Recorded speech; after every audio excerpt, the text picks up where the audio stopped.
turagushimiye kandi tuguhaye icyubahiro. Turagushimira imbaraga zawe n'ubuntu bwawe bwinshi. Twibutse imirimo yawe, twibutse gukora kwawe, twibutse ineza yawe. Mwami Imana yacu, duhesheje umugisha umuntu wese uzatwumva ndetse n'utwumva nonaha mu izina rya Yesu Kristo. Mwami, turakwakiriye rero kugira ngo kubaho kwawe kube hagati muri twebwe, ubuntu bwawe ari bwo butumanukira kuko uri Imana y'agakiza kacu. Turagushimiye kandi tuguhaye icyubahiro mu izina rya Yesu. Amen.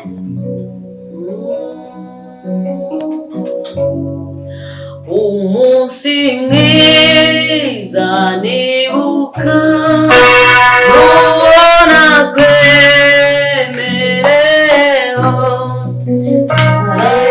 y'umucunguzi n'ingwizi byawe ni umunsi mwiza nibuka nubona kwemereho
menezerwe singize Yesu wanyoteje ibyaha singize Yesu wanyoteje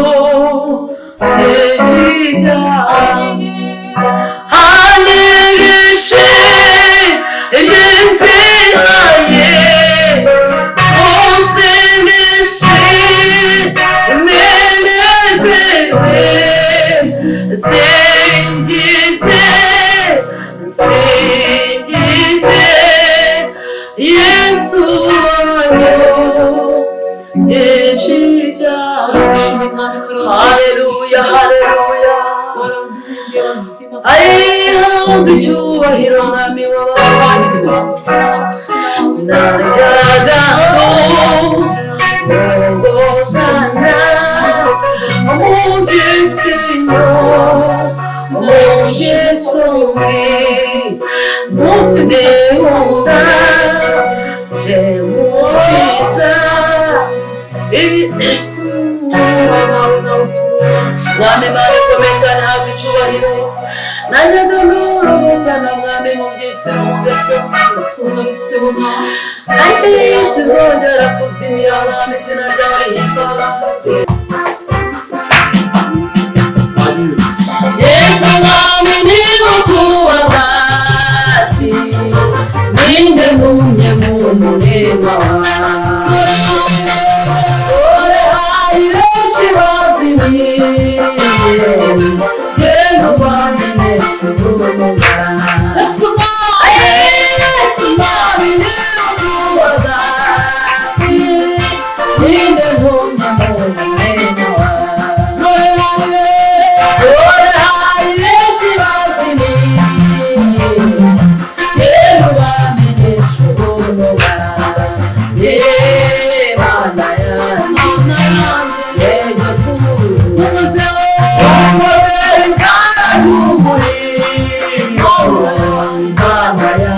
Mana yanjye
Yeah.